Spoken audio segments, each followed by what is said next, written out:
le maître Cédric de Pierrepont et le maître Alain Bertoncello tombèrent.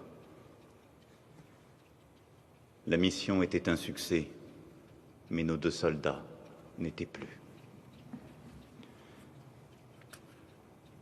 Ils étaient morts en héros pour la France.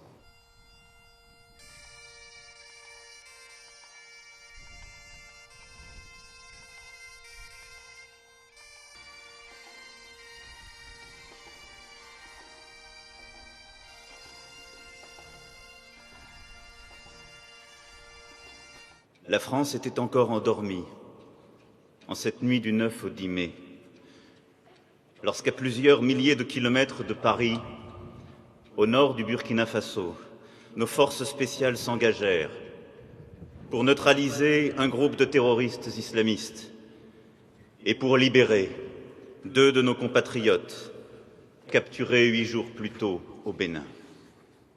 En tête de la colonne d'assaut, 2 hommes. 2 militaires d'expérience, 2 guerriers d'exception, le maître Cédric de Pierrepont et le maître Alain Bertoncello. Défiant la mort pour sauver des vies, faisant preuve d'une bravoure inouïe, ils pénétrèrent, armes tenues silencieuses, dans les tentes, pour sauver les vies des nôtres et ne prendre aucun risque pour eux.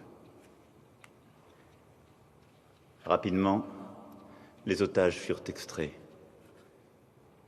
mais l'ennemi tira à bout portant. Le maître Cédric de Pierrepont et le maître Alain Bertoncello tombèrent. Une nation n'est libre et forte que par la fraternité et la solidarité qui l'unit. Une nation n'est libre et forte que d'avoir des héros dont elle doit se montrer digne, en s'élevant à leur hauteur et en restant soudée.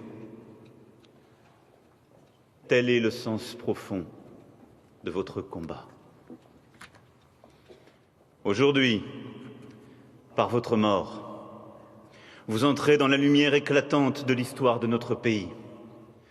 De Valmy à Verdun, de Patay à Cameroun, de Bazeilles au Maquis, ceux dont on dit qu'ils sont tombés, mais qui, chaque fois, ont élevé la France.